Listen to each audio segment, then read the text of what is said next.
Believe it. Okay.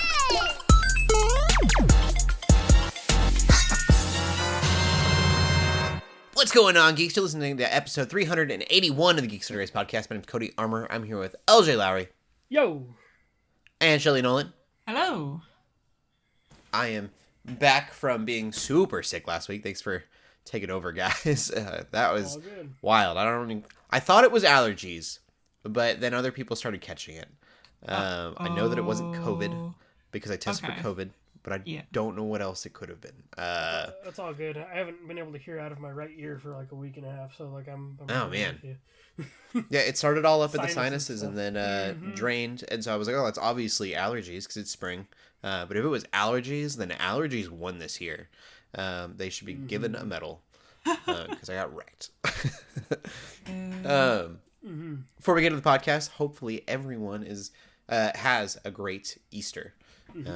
Elton kind of reminded me of that. Yeah, it's always kind of hard because the podcasts are like a week in advance most holidays, and so yeah, Easter for us will be almost a week away. But great time to spend time with family and remember the I usually say for Christmas, but the reason for the season, I feel like Easter can get really lost in the picnics and stuff. Definitely. But to me, Easter is almost more of an important holiday than Christmas is. Oh, it certainly is. Definitely. Certainly is. Yeah. When I worked at the church, it used to be our Super Bowl, basically. Like, that was the big one, you know? Yep, I've heard that terminology too. Mm-hmm. I feel like more people go to Christmas services than Easter services. Yeah. That don't go to church regularly. But Easter, yeah, it's definitely like the big one. It should be like kind of like the Super Bowl. Anyways, hope you're having a good Easter. This week we're geeking out about Spyro Kazooie. As best I can come up with. Lots of trailers. There's so many trailers. There are no other puns in this geek out because I'm still not feeling great. We'll jump into it. That's fine. Yeah. I'll start with games, actually. Do it. I'll be quick on it because I was sick, so I did get some time to play some stuff. Finished God of War Ragnarok. Ooh, isn't it so good? Only cried a little bit. You should definitely try, if you want more, they have the Valhalla DLC that is super good. I gotta check that out still. I've not finished it, but the Valhalla DLC is really good. I like it a lot. I'm a little worried with the DLC, and I'll do it. But I kind of just went straight through the story. Yeah. Anytime they're like, you want to go do something else? I was like, no, story. And so I don't know how under level I'm going to be for that, but I will definitely check it out. It's almost like they turn it into like a roguelike, or it's almost like the devs were like, hey, Hades, like let's do that. Okay, that's cool. It's cool. It's got some story to it as well. It's really neat. I like it. And it's free, right? The DLC. Yes. Yep. Yeah, that's completely pretty neat. free. Yeah, it's good. I definitely assumed something was going to happen that didn't, and that really surprised me. I don't want to give too much away. They pulled a Marvel on us. I feel like everything like Marvel kind of like shows you like, oh, this might happen, but we're not going to do that. I feel like they definitely did that. Yeah. I was really surprised. There's a conversation that's happening throughout the game that I thought would kind of like play out in the end, and they divert that. They definitely make a hard left at one point. Like, not like super hard left, but it's just like, oh, okay, we're not doing that. All right. Mm-hmm. Yeah, almost to a point where it's kind of like they changed their mind maybe, and they're like, no, we can't do that. Yeah. So I'm like, and now it leaves me going like, okay, what are y'all doing next? Like, what? Yeah, for sure. I also thought that was kind of silly. There is so hard to navigate this, but there is this underlying message to like be better. But the results, even though they are better, end up still kind of being the same anyways. Yeah. And I thought that was kind of funny. Yeah, or like the changing of your past, or like, it's like, oh, like, Kratos spends so much time running away from his past. They're like, oh, but you don't forget who you are though. And he's like, yeah, I'm not trying to do, like, he's like, oh, like, if y'all want me to, I guess. Like, I'm literally trying to change who I am. Yeah, he's like, I'm literally trying, yeah. The ending is a little awkward, I feel like. Yeah, but it's still the story was still really well done. I'm upset that Kratos never says I love you to Atreus. I'm like, dude, It's a man. Why don't we get? He's a man. He can't say I love you. He's a man. I mean, he's a man. It would have been such a moment. I know. Who's a I know, man? would've. You're right. Or like, Right. like an "I'm proud of you," something like Some just kind of- fatherly that hearing Some from kind your of father affirmation. would. Yeah, Because that's like what a they lot they of have a shows- moment, but I just That's what we want. it would have been though. so good for Kratos to finally have been. That's a very just, like- spiritual message right there too, like that affirmation. You know, like Yeah, for sure. Is there gonna be another one? So that whole part, there's definitely gonna be more. Yeah. yes. I Yeah. thought they said this might. I'd have to go back and look, but I thought they said this might be the end of the like Norse saga, So I'm like, but when after playing the game, I'm like, really? Like, are y'all sticking to that? Yeah. I could see it being maybe the end of the Norse saga, but them doing a spin-off kind of situation. Yeah. I don't want to give too much away there either. I mean, but there's they definitely stuff basically, they could do, but I thought they were gonna get into that in this game, but they didn't. yeah, they built up some. You play as multiple characters, and so they built the mechanics out to where they could do a story with other characters. That was besides very Kratos. Spider-Man of them to do that too. Like, I'm like, are we gonna get like an Atreus like spin-off like Miles Morales? Yeah. Or something? Like, yeah. Mm-hmm. Or maybe So, that's the I could sequel. see Maybe that, and maybe then you Kratos just don't going play and as doing his own Kratos thing. in the next game. I mean, I don't know. Yeah.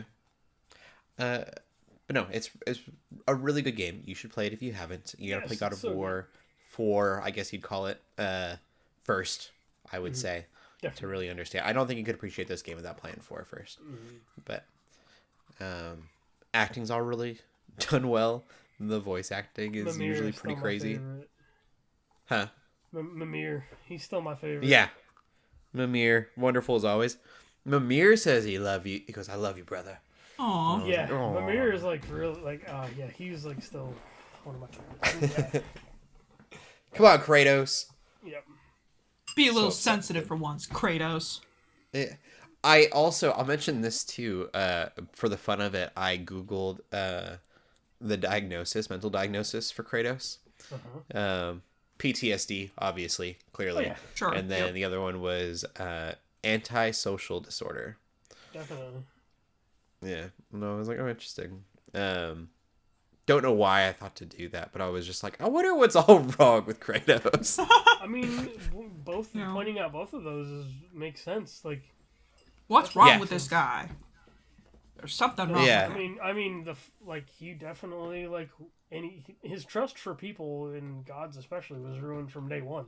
So like that's and then he Yeah. isolates, and then he stays as far away from anything as he can. I'd get too deep, but I just wanted to clarify because of the way that I worded that, and I was like, I could see that being construed to say that if you have a mental illness, there's nothing wrong with you per se, but we're all broken in some way or another, and so yeah, I guess that's what I'm trying to say is like, what is he needing healing from? Is a better way to word that. No, yeah, So, anyways, that was the game. yeah. LJ, what have you been playing? First, I got a fun little game. I got on sale because I didn't want to get it when it was like $35. But I played the Hellboy video game that came out last year. Actually, I'm playing it on my PC and Steam Deck a little bit. But it's a fun little game. It's not great. I mean, it's not bad, but it's not like amazing either. It actually plays kind of God of War-ish. Like I feel like they do the over-the-shoulder camera, and then like as Hellboy, you can either shoot your gun, or he has his hand that he hits with, and so he's got different moves he can do that. And then there's like some dodging mechanics. It definitely reminds me of God of War. You fight a lot of bigger enemies; those are kind of the main ones. But then you fight all the little ones That's to cool. like, get health as you go. But he's got some cool little finishers that he does, and it looks like the dang comic book. Like it just looks pulled right from it, and that's like the best part. Lance Reddick actually voices Hellboy. That was like one of his last roles he ever did. Oh wow. Okay. And it's actually not bad. I'm like, because I always picture him as like Zavala from Destiny, or as like Yeah, it's hard to imagine him from as John Wick. Hellboy. Like so I'm like, like okay, like it somehow works, and I'm like I'm okay with that. Like it's interesting because I guess like I'm so used to like Ron Perlman's portrayal, and then like David Harbour did a good job too, but I felt like that wasn't far off from Ron Perlman. But this one was just like Lance. It's such a different role for him, and then even for Hellboy, like I was like, oh, you know what? I kind of dig this. Like, too bad that he's not around anymore to do another one, or else I'd be like, you know what? I'd want more of that. But that's a fun little game for $15. I'm glad I waited to get it on sale. The other one has definitely fueled my this kick I've been on with like feudal Japan stuff. And so I've played. I got Rise of the Ronin because Joe decided he was going to cover Dragon's Dogma 2 for the website. So I said, okay, since both of these come out the other day, I'll get Rise of the Ronin. You know, like I know it's not going to be. I never thought it was going to be this like amazing game. You know, but now that I play it, it's definitely like the Assassin's Creed, Witcher kind of thing, Ghost of Tsushima, like all rolled into one. Definitely a lot to do. I didn't know until like I got it, but you can make two characters, which is like you give me time with just one character, but then you give me two. Like I could have spent a whole day on just making the two characters, but basically the concept is I forget what the name of the clan is, but it's like the Twin Blades or something like that. And so you in the beginning scene, you're these two kids, and you get picked up by by a clan samurai person, and then so you get to make your characters, and then the whole concept is like you split apart eventually, and so now you're on a quest to find your blade twin or whatever. So I'm guessing I'm gonna throw down with this other character I created, which is really fascinating. And I made my I made my main character female because I'm like, you don't really like, I don't know, like just feel like it's too easy to make like a male character just because that's what I relate to. But playing it from like a female thing is very interesting because you do get to go to like an entertainment district.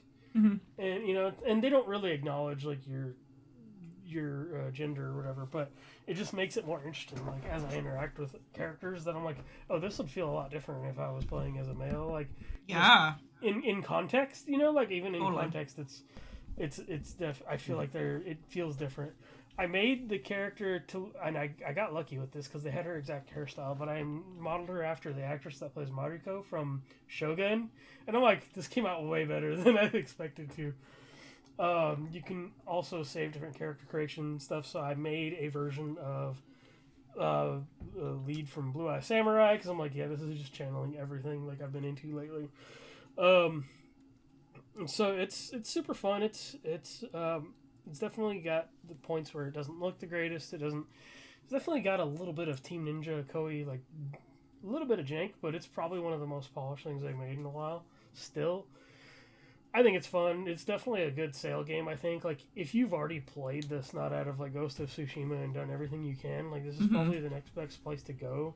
You can actually do missions online co-op with people, like, but I think those are more like singular missions. It's fun. I think and that's kind of the big thing for me. It's really fun. It does hit hard like a Souls game, but it has a difficulty to it. Like, or there's like you can change the settings if you really want.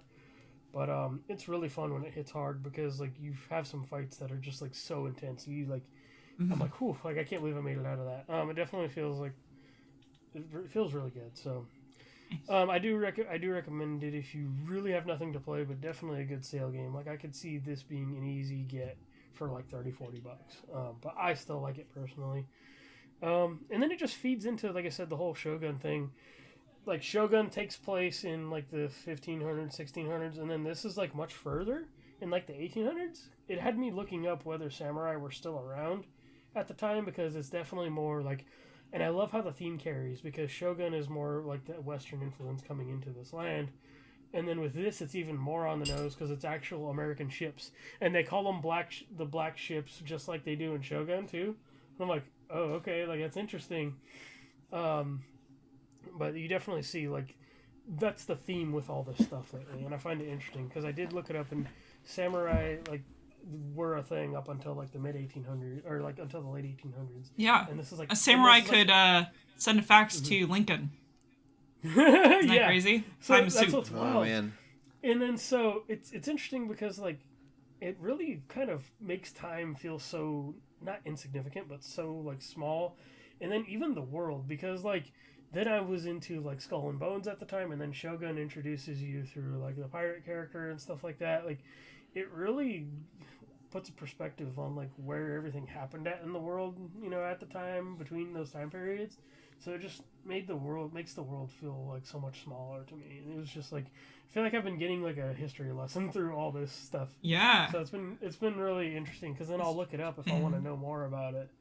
And so, like, I'm just like, yeah, like, I'm okay with this. Like, I thought this was a kick that was going to go away at some point, but nope, I'm still in it. So, Heck yeah. yeah, no, it's fun. I'm enjoying the game. I'm probably going to go, after I finish this, I'll probably actually go and finish that Ghost of Tsushima DLC and clean that game up, because I still want to get the platinum on that game, too. So, yeah, that's about it.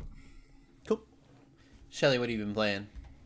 I played a little bit more Dave the Diver, actually, mostly because I'm going to Hawaii soon, and I'm probably going to go snorkeling. I need to And try I was Getting thinking, practice in. basically, I was thinking, like, oh, I wanna see some of the fish that I'm gonna see when I'm snorkeling, because definitely there are some of those, right? Although it is so weird how, like, Dave the Diver, it's there's real fish, or it's based on real fish, and life, but then it's also definitely not actually a real place that you go, and sushi that may or may not exist. I don't know. I'm not a huge expert in sushi, so I wouldn't really know that. Yeah. And you just can still, I don't know, I got to this part where I had to, like, blow up some rocks, and I'm like, I don't feel good blowing up stuff underwater. Like, that feels weird. Then I had to fight guys underwater. I'm like, what type of game? Basically, weird. I kind of get confused the type of game this is. Like, I feel like it keeps going back and forth. Like, is it an exploration game? Weirder the further you go. Yeah. Yeah, is it a shop sim kind of vibe where you run your shop? Is it is it like Endless Ocean? Is it like Moonlighter? Is it like, I don't know, but then I was like, why am I fighting people underwater? That's so, like, it's just so absurd. It's kind of an absurd game. Not a bad game, obviously. Like, you wanted that tropical vibe, though, you know? Like, exactly. And I got that. And you know what's cool? I don't know if I mentioned it before, but we had a cool moment in the Geeks Under Grace Discord. I think it was a little while ago. It was maybe last month or so. One of the composers, there's multiple composers, but one of the composers read our Dave the Diver article on our website, which you can check out, of course. And so he found our Discord and decided to thank us. And that was really cool. I was like, oh my gosh, legit. I see your name on this music. Which it was just very, very cool. That's awesome. Yep. That game is still weird. I do like it. None of these things are bad. Like, none of these things are, like, bad things. It's just, like, it's such a weird game. So it was one I definitely fell off of, like, but I still enjoyed it. Yeah. So I'd like to still beat it, but I just haven't. But again, inspiration from Hawaii. The other game I played was, it's called Oh Dear. I think it's still in early access. And it's a party game. I was playing with some friends online, and it is so silly, guys. It is more absurd I love the than name. Dave the Diver. Yeah, so the whole premise, it's a party game, right? So you can play with up to, like, 4 other people. So I think it's 5 total you can play with. And one person is the hunter, and everyone else is deer. And the hunter's goal is to hunt down the player deer, because you basically plopped in a map that looks like a forest, and there's other deer that are like AI NPCs, like an amazing right? community game, and I haven't even seen it yet. Yeah. And they basically, if you're a player deer, you want to blend in and look like the other deer. You want to look like a regular deer, because the secret is that you're not really a regular deer. You eat mushrooms, not grass. Regular deer eat grass. Okay. And you need mushrooms because if you get too hungry, then you will stand on your 2 feet. And you can, like, dash around. You could fart. Farting's mechanic in this game, where you can, like, basically do, like, a big boost of speed. But basically, the hunter's trying to hunt you down. They can sort of tell when you get hungry. When you munch on a mushroom, they kind of get, like, an indicator, like, oh, someone munched in this direction. It's like you have super hearing or something. You also have little trail cams that can sort of, that you can place to track where, like, if someone does something within that the trail cam, it'll pick it up. So, very absurd. and very silly because you're just kind of running around trying to eat these mushrooms and not get caught if you're a deer. But if you're the hunter, you're trying to, like, shoot arrows at them, hunt them down. And there's a sanity meter. So if the hunter shoots a non-player deer, sanity will go down, aka insanity will go up. And if you shoot a player deer, your sanity will go up, and aka insanity will go down. So basically, the more sane you are, you want to be sane, and the only way to be sane is to correctly shoot the player deer by discerning which ones are the player deer and not the NPC deer. And then at the end, yeah, it's only $10. Early access, so there's still some hiccups, but it ran really smoothly for the most part. It was just like some balancing things. You can really customize everything, which is cool. Like if you host a party, you can customize like everyone's speed and like arrow shots and resources. So that's pretty fun. And there's 2 maps, I believe. At least we were on 2 different maps we explored. But the kind of the kicker is either the hunter wins if he or she kills all the player deer, obviously. But if they run out of sanity, then the hunter needs to run into one of the cabins. There's a couple cabins. There's like one specific cabin they need to run to. And the regular deer all go away. The player deer turn into monsters and run after the hunter and try to kill the hunter. And the hunter can either survive by making it to the cabin first or will get killed by the deer. And so the deer only win if they are able to kill the hunter. That sounds amazing. It's really silly, very funny, especially because when you die as a player deer, you basically can see everything that's going on. It's kind of like in Minecraft creative mode. It's the same controls where you could just like see the whole map. You can see everything that's going on. So then you could just see like your teammates running around. I want to be like, hey, I'm buying this for you, and you're playing it. Yeah. Like, I already. Yeah, no, I think it'd be super fun to play for like a Pledge Drive or live level up event or something. I would just be super on board. It's very fun and silly. And again, you could just have like a group of like 5 people play this or less. We had 4 and it was still really fun. Okay, so it's 5. Nice. Yeah, so I probably I feel like it'd be very hard to win as the deer if there were only like 2, especially when you get down to just 1 deer. It's like really hard, but it's possible. So. No, super fun. Highly recommend. And yeah, that's what I played this week. Oh, I actually want to mention here too. Technically, it's kind of a other thing I'm geeking out about, but so gaming connected that I'm just gonna talk about it now. I made my new computer. I built it. Yeah. I've been collecting parts since. I ordered the case in December because it was the special Persona 3 Reload High T crossover thing. So they had those on pre-order, and the case was supposed to ship in February, and it definitely didn't. It shipped like a month late, but it's fine. It's fine. I got it eventually, and then I got all the other parts, and I'm just really happy with it. It looks beautiful. It runs beautifully so far, and I'm really just doing kind of a fresh start. I didn't really transfer all that much from my old computer. I'm trying to like only have what I really need kind of thing. So... But I'm really excited to play some of these games that I just kind of haven't been doing because my old computer just wasn't strong enough. Witcher 3 is one that I played a long time ago, and I rage quit. And I told myself eventually I would go back and play it again because everyone's like, oh my gosh, Witcher 3 is so good.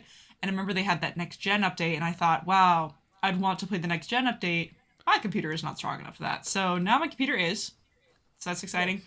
And my computer's also strong enough to run all these VR games that I have. It barely was strong enough to run like Beat Saber and stuff, but it was rough. So thankfully my new computer, I haven't tried it with the VR headset yet, but I'm looking forward to trying it out and seeing how it goes. At this point, it's about making my space a little bit more VR friendly. That's going to be more of the challenge at this point, but I'm really excited to, it's like I have all these games in my backlog, and I've been doing backlog golf, and now I finally have an excuse to sort of like push on some of these games I've been abandoning, right? Because I'm just like, oh, I don't want to, do this on my old computer. It's not going to run well, blah, blah, blah. I have no excuses anymore. I can do it. So, I'll be able to take long walks in VR Skyrim eventually. I just need to...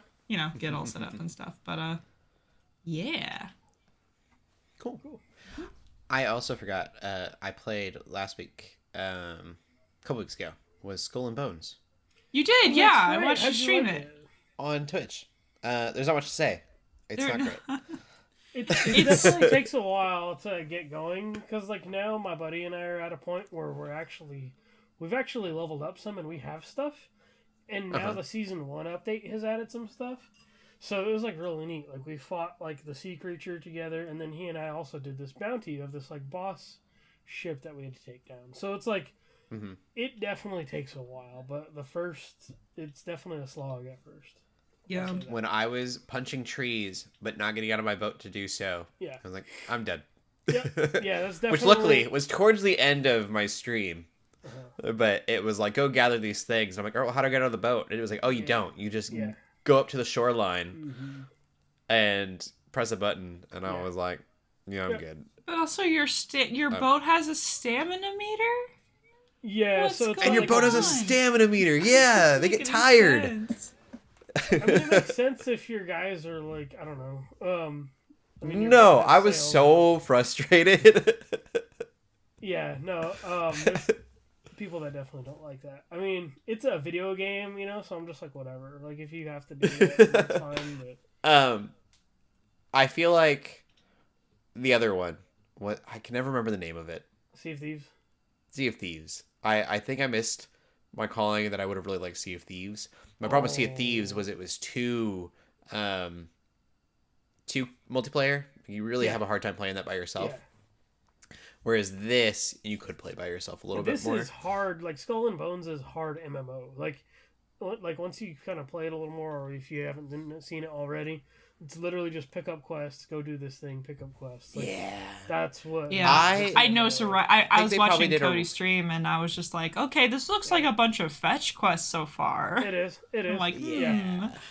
Uh-oh. It takes a while. I think their original plan was probably to have it be Black Flag, Assassin's Creed Black Flag, in an MMO world, like a multiplayer world, and then Sea of Thieves came out, and they're like, well, we can't do that. It wasn't even going to be like an MMO world at first. It was going to be more like a multiplayer, like an online multiplayer game. Where it's like just like matches of like fleet on fleet kind of stuff. Okay. But then I would have been more okay with that. Then I think they maybe pivoted, is what I think happened. I think Sea of Thieves made them really change yes, course. Yes. Pun intended. Definitely And pun intended there. Nice. But they missed the mark for sure. I did get some, and see, even my buddy and I, like, Helldivers took any interest. Like, because he and I were going to be like, yeah, let's get into this. Then when Helldivers came out, we all jumped on that. So a few days ago, we actually went back and played more of this, and we're like, oh, okay, that was actually, because we weren't that excited to play it. We were just like, oh, we need to give this some more time, but then we're like, okay, yeah, this is actually fun. So there's definitely takes a while to at least have. I wanted Destiny with Black Flag mechanics. Oh yeah, no, that's definitely. I wanted shared world, get my pirate ship and go, and then go to different islands and then do stuff on those islands. Yeah, no, the islands you don't do anything on. You get to go walk onto some, but that's mostly for like trading and like talking with people and stuff like that. Like, it's definitely like my best comparison is Sid Meier's Pirates, and that's like a game from like 2003 or something. But Okay. yeah. Anyway, I don't know. My highlight of that stream was I was wearing this pirate hat during the whole stream, Yes. and I found a very similar hat It was perfect. in the game. that's awesome. So that was fun. I was slowly cosplaying into my character, but That is pretty good. yeah. Anyways, we can move on. That was just, it's a game. It exists. If you really, it might be for someone. There might be someone out there that is like, I want a point and click MMO with like, pirate ships. yeah. And that's what it is. I just wanted more Black Flag. See, I'm the type of person that gets on kicks, every couple months, so it's Yeah. like if you really need something to scratch that itch, that's probably good for that, Totally. Even though you could just go play Black Flag if you wanted to, but Black Flag feels a little outdated at this point. Like, it's not, like, it's still an amazing game, but like, I'm playing it like a few months back, I'm like, okay, yeah, I could see why Ubisoft might want to actually remake this. So, You know what would be cool? is an Assassin's Creed Black Flag 2. I think they've already said they're going to remake Black Flag, but yeah, more pirate Give me a stuff sequel. would not hurt at all. I'd be down for a sequel. Then they have Freedom Cry, where you play as like his first mate kind of guy. That was like DLC, which was cool. Yeah. Did they have? It was a weird. Didn't they have like a weird? It was like super linear. Yeah, it might be what I'm thinking of. No, I'm thinking of It might have been an AC3. It was Assassin's Creed. Was it Rogue? Oh yeah, when you play as Aveline, or no, Rogue was the Black Flag spinoff actually. Was a That was spinoff? more. Okay, yeah. Yeah, because that was you play as Shay Carmack, I think was his name. I haven't played it. I just remember it coming out. Yeah, because you're technically like a bad guy in that game, or like I think you end up switching sides or something. Like that's the whole big pull of that one. Okay. And there are HD versions of those on like Switch, and I think they have an HD version of like Rogue you can play on like modern consoles now too. That'd be cool. Yep. Okay. What's going on in the gaming world? yeah. We should. So the gaming world, not like a ton of news. I do want to just mention some things. I did mention a few weeks back that Toys for Bob was actually not closing down, that they were working on a partnership with Microsoft. Mm-hmm. And apparently that partnership deal has been, they've worked on an agreement. So they're going to be working on a game that they say is very similar to what they've done before. And so they make a comment that's like, "Oh, keep your ears and your horns out," or something like that, or like for more. Like basically like keep an eye out for more. And so everybody's like, "Oh, does that mean that they're gonna do a new Spyro game?" I know a lot of people like yourself would really want a Banjo Kazooie game, which to me, it's like, why wouldn't you? Like, I know. Yeah, everyone wants a Banjo Kazooie game. Yeah. Like a good one, like, Yeah. That's true. They're gonna give me nuts and bolts too. Yeah, not nuts and bolts. So like, you technically could do a Spyro 4, kind of like Crash 4, like if you want to do that. But I feel like with Microsoft, they have to go with Banjo Kazooie. Like, it'd be dumb for them not to. Like, yeah. So I'm excited. Whatever they work on, I think will be fine. The thing I feel like would be really weird if they went out of left field is there used to be this game on original Xbox called Voodoo Vince, and it was like a character platformer like that. Mm-hmm. I would find it extremely hilarious if they tried to bring that back. Because I know Phil Spencer, the boss Xbox like president, he's a Voodoo Vince fan. So I'd kind of laugh if that was the thing. I'm like, nobody wants this thing. Nobody wants that. They want Banjo Kazooie. Yeah. But I just think it would be extremely funny if they went and did that. So, but give us Banjo 3E. Banjo 2E. Yeah. So silly. Yeah. They could do something like that. I don't know. They'd have to a fun title. I think would be great. Yeah. It'd be really so yeah, Toys for Bob is not going anywhere. They're still making their stuff, which is good.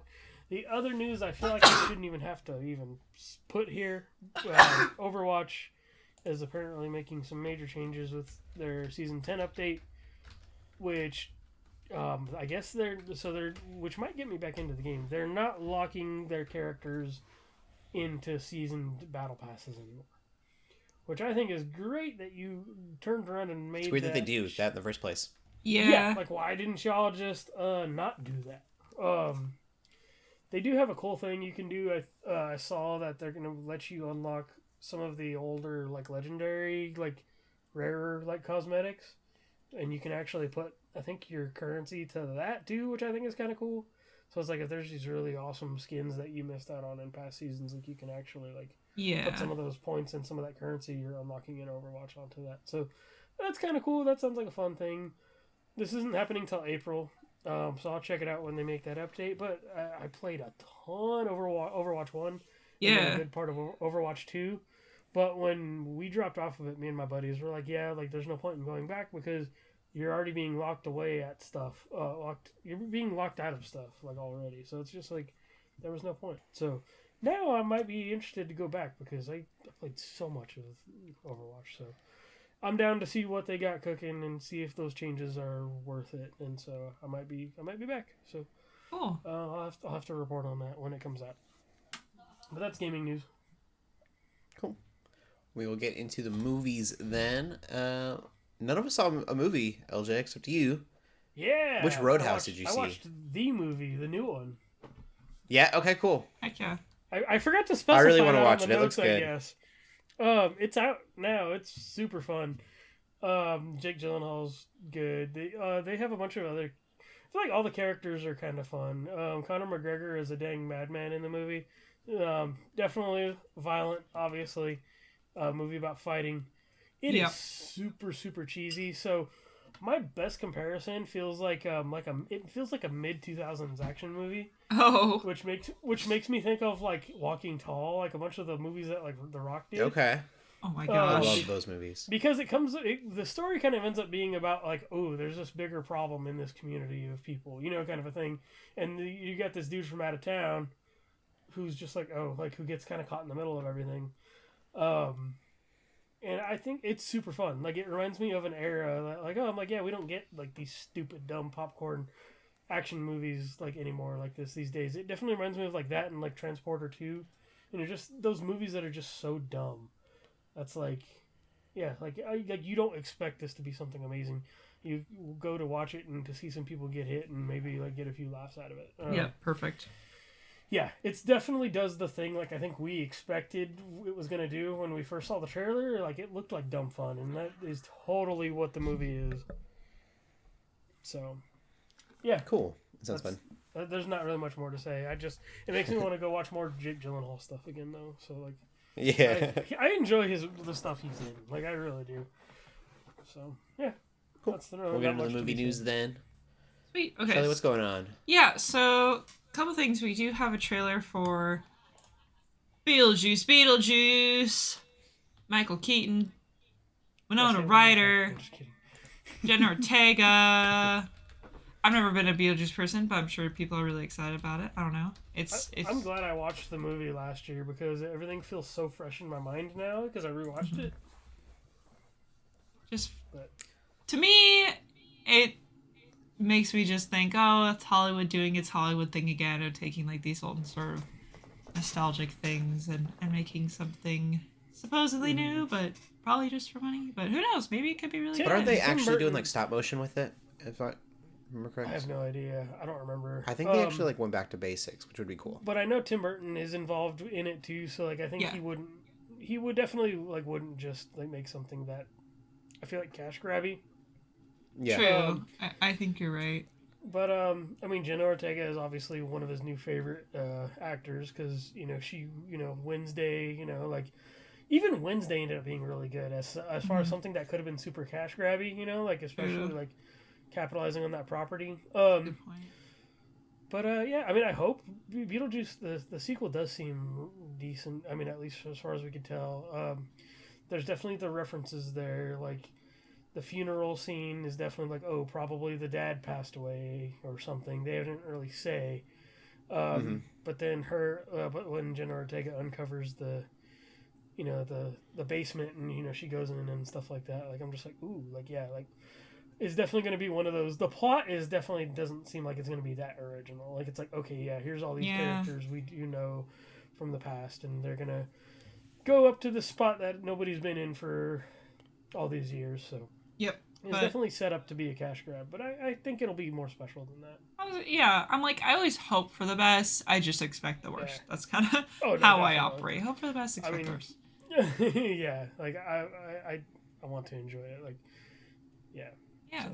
totally. Besides that, we also have there are talks for Scarlett Johansson to be in the next Jurassic World movie. I think we mentioned it before on the podcast that they're trying to like replace not like replace it in an aggressive way, but I think they're just moving on to a new sort of cast of characters. Chris Pratt's era is done. They're gonna reset. No more Chris Pratt. Yeah, they're kind of just doing a new thing, new characters. So I think Scarlett Johansson is potentially gonna be kind of the new lead, which would be, I think, really cool as someone who honestly doesn't watch any Jurassic movies. I watched Jurassic Park. I really like that, but I haven't seen any of the others, I'll be honest. But I don't know. I feel like I really liked her as Black Widow, and I think everyone else agrees with that we all just love Scarlett Johansson. So I have full respect for her potentially taking on a new role like this, because I think one thing that's always sad when like a character, especially in a big series like the Marvel Cinematic Universe, dies off. Sorry, Black Widow died. She might have got done dirty a little bit, you know, like yeah, as far as like the behind the scenes stuff. Yeah, and the fact that they like made a movie for her, but it was after her character had died in the present, and it was so weird. And I want her to be treated with respect. Yeah. And I think it'd be cool if that movie would have done so well after Winter Soldier. It would have been perfect. It was already that vibe, kind of, right? So it would have been good, like however many years ago. I think we all said that. Yeah. Yeah, I don't know what they're thinking, but either way, I just think Scarlett could do a good job in something like Jurassic World, but also, truth be told, I'm not very invested in that series, but yeah. It'd be fun to see her on screen again, I guess is all I'm saying. It's not like her action career's done. Will you get into Jurassic like, just for ScarJo? I don't know. Maybe. Dinosaurs. Not much to be said there, though. I mean, that's not confirmed at all. It's just all kind of hearsay. It's That'd be cool, though. Rumors that we want to share. I need her to do more sci-fi stuff. I guess Jurassic World is sci-fi, technically. But yeah. It's a different Lucy kind of sci-fi. And I don't know one liked it, but Ghost in the Shell was a lot of fun. That's right. The Island with Ewan McGregor, too, which was a really good movie. Mm-hmm. Another sci-fi, yeah. I haven't seen that. That's a good one. Yeah. Cool. So there's that, and then finally we got a little bit more news about the Legend of Zelda movie. We already know it's gonna be live action. I think we've talked about that before, how that's kind of disappointing. Yeah. In fact, quite disappointing, I think, to be honest. Anime is the correct medium. For Zelda, absolutely. Totally agree with that. Or even 2D animation. Or something, yeah. Just live action. I don't know. So, basically, they're saying that it's going to be a more serious movie.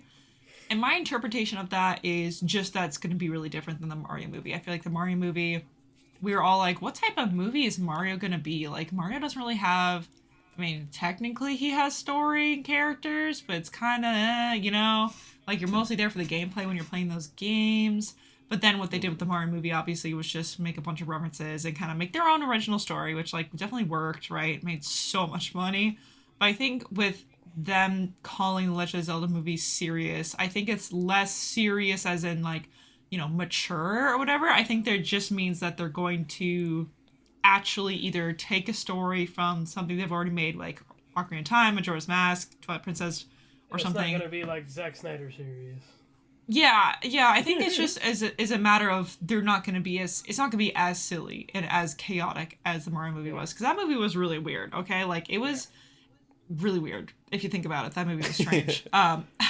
It was more of an Illumination movie than a Mario movie. It totally was. I agree. So I think with Zelda, I think them saying that they're taking it more serious, I think it just means that they're going to be a little bit. I mean, Mario in its own way was respectful to its source material, but I think this is like Zelda has a different level of things going on, right? It's not as chaotic. Yeah. There's actually really Peter Jackson involved and just make it a Lord of the Rings thing. Yeah, see, like I was about to say, like Zelda has the chance to be like the Hobbit, but like good, you know, like please, seriously, yeah. I don't know if I could take Bokoblins. I never can say them right. Bokoblins. I don't know if I could take them seriously. Bokoblins. Tomato. Bokoblins. They're goofy. They're pretty. They're goofy little guys. They're just little guys. Look at it. And then if you make them look like orcs, it's gonna be dumb. You know? Yeah, and again, I don't know if that's necessarily what it's trying to do. I don't know. I think there's a missed opportunity here where, you're just talking about how Mario felt very much like an Illumination movie, more so than just like a Nintendo movie. And it's kind of a shame how I feel like Nintendo is just so late on the movie front that they are just like they did Illumination, which is fine. You know, obviously that worked and made so much money. And now they're doing this with live action. And I don't know, it feels like a missed opportunity for me because I think we're kind of in a little bit of a animation golden age, a little bit.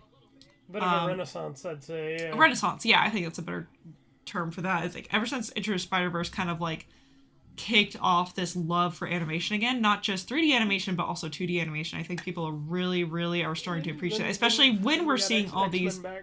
Yeah, when we're seeing all these live action remakes that people don't like out of Disney, right? And we're seeing the Avatar live action, we're seeing all this live action stuff that people just aren't digging. And one hand, I respect their choice to do live action Zelda. I just feel like it could have been so much better and even really well received to do. And yeah, like an anime style movie or 2D animation, or heck, they could even do 3D animation again, but maybe different, like not necessarily Illumination style. I think could have been really well received. And who knows, maybe I have to trust that they know what they're doing, but at the same time, I just feel like it's kind of a safe play to just be like, oh, we're going to do a live action. I don't know. I obviously am just coping because I wanted it to be anime and it's not going to be, and I'm sad. Yeah. But that's just me. That's just me balding in the corner. But that's our movie news. Yeah. Cool. We will get into TV then. Couple of things. Delicious Dungeon finally got rated MA. Did not need to happen. Huh? Did not need to happen. So dumb. Aw. So those want to know, like, oh, can I watch this or not? We were waiting for that. I was like, we've been waiting for the updates. Yeah, we've been waiting for that. It is a bath scene, and they don't really show anything, but it's two the two female characters, girl characters, women characters, nude, taking a bath, and then the hair kind of covers up everything. So it's very stereotypical. Depending on how old you are, keep that in mind. But it literally didn't need to happen. Yeah. Thanks, fan service. They could have had a whole conversation without it, and then the show would have been rated, like PG-13, whatever that is for TV show. One scene, I bet you. Yeah, I will say there's a ton of technical gore in that last episode too, but the animation style is just so like cutesy, that it doesn't really. Yeah, it doesn't really phase you. One of the characters is covered in blood, but it just looks like they're covered in red. That doesn't. Yeah. That show definitely doesn't take itself that seriously. Like, it's meant to be, Yeah, it's really goofy. So I would say, don't watch it with kids. If you're a younger teenager or have a younger teenager, probably not great for them quite yet. But as an adult, what bothers you, I was bummed. I was like, maybe it'll just be a fine show. Yeah. And the worst part is the tone is very much made for, like, young teens. There's a few curse words in there, but for the most part, it's just dumb fun. So, cool. That was dumb. Yeah. And the other show is Shogun. I am caught up.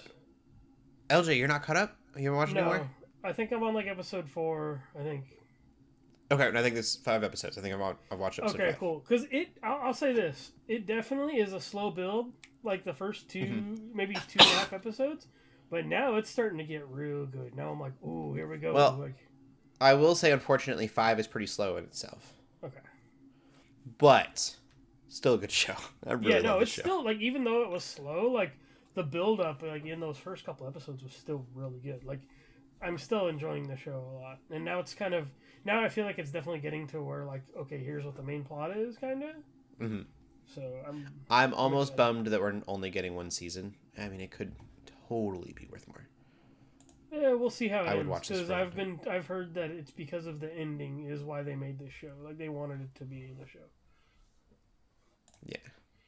Which I don't know if things end well or not. To me, that Yeah, we don't know. LJ, got to watch Persecution or Silence, so you know the the ending and then in a way. Based on, I know this isn't anything to go off because the game doesn't take itself seriously, but Rise of the Ronin is also about the cultural shift. So I'm just I don't expect Shogun to end well. Yeah. I feel not for the Christian faith, at least. Well, yeah, that too. But just the culture outlawed for hundreds of years. The culture overtaking the Japan and just everybody trying to get a piece of what's there is kind of the theme I've been seeing a lot lately. Yeah. So yeah, it's really crazy that they preserve their culture. Literally hundreds of years. And that's why I was tripping out when I read that samurai lasted until the late 1800s. That's fascinating. That's super crazy. I never knew that. So yeah. What's that ninja? I can't remember the name of it. It might just be Cowboys and Ninjas. But there is some. I don't think that's what it was called. But it's about a samurai that comes from Japan to the Old West. and then does a bunch of kung fu stuff around cowboys. Old movie. If it's the one I'm thinking of, Toby Mac's one of Toby Mac's songs was like the trailer song for it. That's random. Yeah, so weird. Toby Mac's music's in a lot of weird stuff. He's in like, I don't know, it was Fight Club or some kind of Fight Club like show. Yeah. The slam is playing while they're fighting, and I'm like, this song is about Jesus. That reminds me of I heard a Tadashi song in this random part of Mythic Quest, that show on Apple TV. I'm like, what? Like, why'd they use this song? I mean, it kind of fits. And I'm just like, how'd they get that? Like, I'm like, does somebody so low key weird. like? Are somebody low key like a CHH fan? Like, Mm-hmm. you know, like I wanted to know. So yeah, I definitely get that. Like, it's weird. Anyways, what did you watch instead, LJ? Before I get into the thing I really want to nerd out about, I watched the Arc animated series Shadow dropped on Paramount Plus this week, Okay. and it's not bad. It's kind of interesting. It's traditional 2D animation, which I'm very happy about. I'm like, that's cool. This one has a bunch of voice actors in it. I think they announced this during like the Game Awards one year or something like that when they revealed Arc 2. But then we didn't hear anything about it, and then all of a sudden it's like, oh, hey, guess what's out? I like it. It's fine. Like it's one of those things where it's like it feels like, I don't know if there was this time where video games and like movies and things were getting these like animated like spin-off kind of things.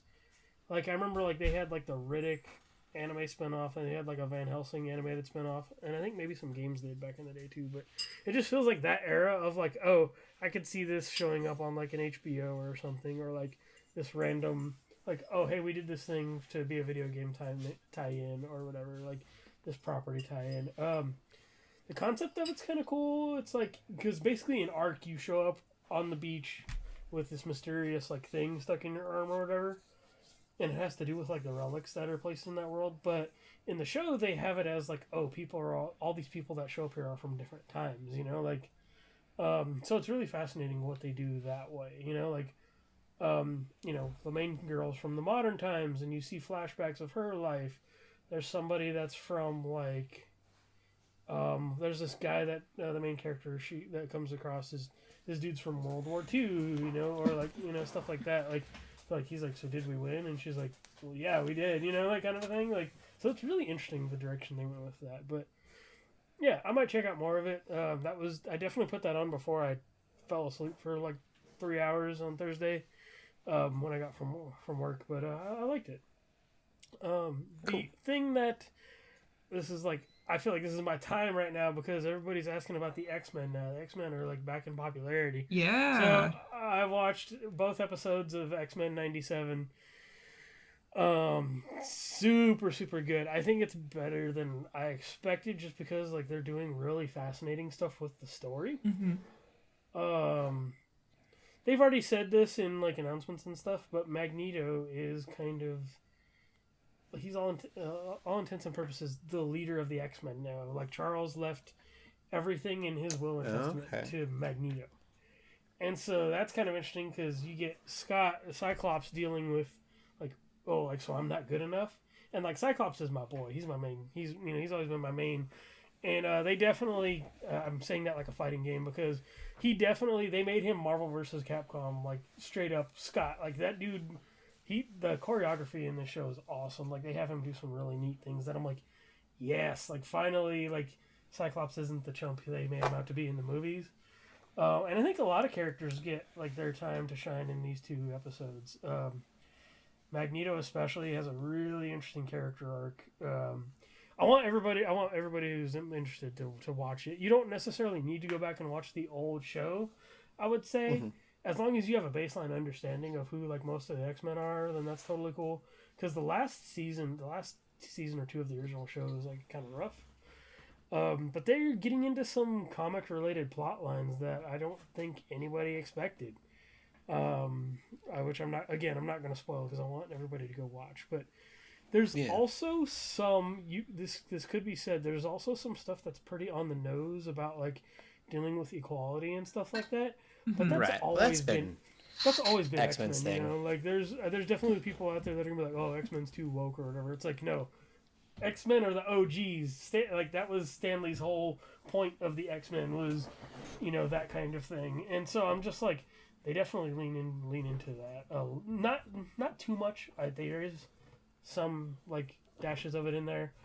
There's literally a line this character says that's like, "Oh, I was born this way" or something like that. And I'm just like, ooh, okay. There's like some legit like lingo and terminology in there you would hear like certain social groups use, and I'm just like, okay, like that's fine, because that's what this is, like I'm okay. I think like you have to really know the history of X-Men to kind of realize like that's always been the case with them. Yes, it's kind of the point of the X-Men was to be that commentary. Yes, definitely that commentary is still there, and I feel like now it's more than ever. I think it needs to be there. I think. Even from my perspective, I am, obviously a believer in certain things. Like, there's definitely like being in the secular world, and especially working in the secular world, has opened my mind to a lot of things and really shown me how to like love people for who they are first, before anything. And so it just makes me. I do kind of feel like, okay, yeah, like this is maybe the time to, like this is okay here. Like this is okay for them to do this right now. And. But mostly X-Men's getting back in the limelight, with Marvel. Mm-hmm. I'm like, this is. They definitely X-Men got like the cold shoulder, especially like after like the MCU stuff was happening, because both comics, like Fantastic Four and X-Men, those got put on a major back burner. But now we're getting to the point in the MCU where like, oh, people like this stuff. Let's introduce this stuff, and so. We're getting that now, and I'm excited. Like this is like, and then so now, anytime anybody has questions now or is wanting to know, I'm like, ooh, I'm the guy. I'm your guy. I'm here. I've been right here the whole time. So it's just an exciting time for me and other X-Men fans. Super good. Chilling. So love that. Yeah. So I'm definitely excited to see what else they do with the show. I think there's 10 episodes, and they already put out 2. So yeah, we still got more to go. Cool. And then Shelley, what have you been watching? Not much to say about it. Obviously, I won't go off. Just watching the original Avatar. I don't need to watch live action. Yeah, no live action. Watching the original, and it's still so good. It is. Bless you. And again. Sorry. Oh. That's We're all sick. I know. It's Yeah, we all got contagious. something going on. Yeah, different states, but I still gave it to you guys. We'll get into the TV news then. But Avatar: Last Airbender is amazing. Yeah. I don't really know where to start. They're all trailers. So let's do the first one. Will be the Penguin on DC, because the other ones two are Disney Plus. So good. It is like The Godfather in Gotham. He's talking about this like in Gotham. Oh my god. yeah, old school mob boss that he looks up to because Yeah. they threw a parade in his neighborhood when he was a kid, and which is so weird. Like it feels very like almost childish that he's just like, I want to be like him now that I'm. It's grown almost up. like they just let Colin Farrell sit there and just monologue like for a good minute. Yeah. It's like, oh, so The good. character that they chose, I can't remember his name, Rex something, is an actual DC comic character, comic nod. Pre-Batman in the comics as well. So that's really interesting, I thought. But it looks like it's going to be really good. And I thought the idea sounded so stupid. Yeah. And like you say, it's literally just a monologue that you're getting, but Colin Farrell does such a good job. I mean, that it's kinda... that's a dang Marlon Brando situation right there. Like, there's like the most famous, like usually it's Marlon Brando sitting there, yeah, talking, as people are going to meet him, that kind of a thing, like, and ask for favors, like that's what that scene feels like, or at least that's what the feels I'm like. curious, like how it'll go down. If this is going to be like a weird, like Breaking Bad situation where he just slowly digs himself deeper and deeper into a hole, and then Batman comes along. But yeah, I'd be curious how that. It makes me want to watch that movie again, though. Like, The Godfather. or I mean, both. I mean, just Batman and Godfather. Like, Oh yeah, the Batman. Yeah. yeah. Yeah, I'm actually kind of excited for it, and I didn't think I would be. And it comes out in October, I think, or this fall at least. So it's Pretty soon. It's coming. Yeah. The other one I'm really excited for is The Acolyte. Star Wars has got me kind of captured. I can't lie. The quality doesn't look bad. I don't want to say that, but it looks like the story feels like some kind of fan-made story. Like, it doesn't feel like something that would be really It feels made detached. for Star Wars. I don't even know what the Which is story great. is. The trailer didn't I give me enough information. think it's It's a the High first Republic Sith. story. Okay. If it's not the first Sith, because my wife doesn't think it's the first Sith, and that might be wrong. But they all seem really surprised by that red lightsaber, and so I'm like, is this the first time that we've seen a red lightsaber? Could be. We have no idea. Like, I know people who have been into the High Republic stuff lately are like real geeking out about it because there's already been books. Yeah, and for comics. sure. So I'm excited. Like, I'm like, this feels detached, like from all the Skywalker stuff and everything like that. Like, Right. And it's not so detached like maybe I think Andor is, but I mean it still feels like within that realm. It's like, oh, we're getting Jedi and stuff, but this is so far in the past that like it doesn't matter. And I'm really curious about that too. Is like, Andor came out, and I kept preaching it, like that Star Wars was better without Jedi. But then Ahsoka came out, and I was like, okay, it's really good when you lean into the Jedi. If you like lean into that fantasy side of things, Maybe it's good without Skywalkers. maybe it's Skywalkers. It's good without Skywalkers. I don't know, but this actually looks pretty neat, and it's got a honestly bunch of feel Jedi like in it. The cameos kind of didn't help Mandalorian or Boba Fett at all. Like I feel like we could have done without the cameos. Easy. Yeah. So we'll see. I'm excited for it. The other show I maybe will be exciting. I was mostly annoyed because this trailer for Doctor Who season 1, which why is it season 1? I guess A little misleading. because it's Disney's Doctor Who, but I think that it's a continuation of the story. There's no way they're gonna take away 60 years That of feels dirty, like when you say it that way. Like Disney's Like- only on Disney Channel, well, Disney Plus. join the club with disappointed Marvel and Star Wars fans, I guess. Yeah, but what was frustrating me was the fact that the tower at the very beginning of this trailer looks exactly like the Avengers Tower with a different logo on it, which I'm sure is intentional. Bruh. But there were 3 different times that I was like, Marvel stuff? Marvel? And then I was like, No oh, way. Doctor Who stuff. No way. That's funny. Yeah. He's fighting a bunch of supernatural things instead of aliens, which that's not new in Doctor Who. I feel like it was just they would be explained away as not being supernatural, but I think it would be kind of cool if it is supernatural stuff actually happening and that it's not alien, and he's got to kind of like wrestle with that. Maybe would be different, I guess. Yeah, still not Ginger. But that's okay. It does look fun. Like I've only watched maybe like a season and a few episodes of Doctor Who. Like I'm not the biggest Doctor Who fan, but it looks fun and it still looks very quirky, like Doctor Who. I have not watched Doctor Who since Capaldi. We watched maybe 4 episodes of Whittaker. The one with Rosa Parks, which was a really good episode. And then I fell off of it. Yeah, I know with the last season or 2, I heard the writing was just not very good. I think they changed the writer back. I don't remember which writer. I believe they changed it back to an older writer for this next season. So that's one reason to look forward to it, is that if people didn't like the writing in the last couple seasons, well, there's a different writer. So that's good. Yeah. That's the news. I don't know. It's not Stephen Moffat. If it was Stephen Moffat, I would probably be freaking out. Right? I don't remember who it is. I think Moffat's kind of done with it. But was definitely, for a bit, Doctor Who was life. I've got a giant exploding TARDIS picture framed above my dining room. I got that, but on a blanket here. Yeah! Nice. It was such a cultural phenomenon. Yeah. Yeah, we have it framed. I think it's a That's poster cool. that we bought, That's technically. cool. Yeah, cool. And I then just we have it as a Awesome. blanket. Just That's have it really up. Yeah, it's very large. But we loved it. All right, we'll end the podcast there, unless you guys are geeking out about anything else this week.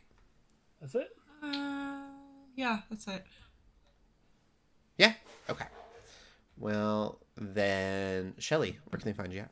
Follow me on Twitter at theshellshock24. And LJ? You can find me on Instagram and Twitter under LJ the Paladin.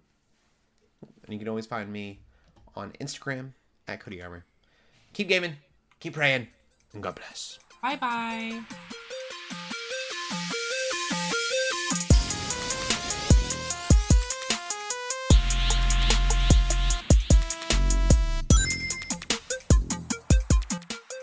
We hope you enjoyed this episode of the Geeks Under Grace podcast. We love hearing from you, so feel free to ask us questions or just comment on the show by using the hashtag GUGcast on Twitter, or by joining the GUGcast questions channel in the Geeks Under Grace Discord.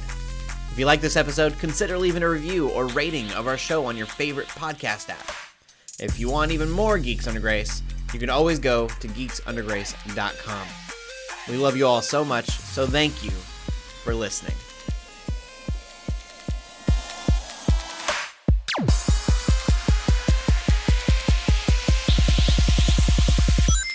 It's on!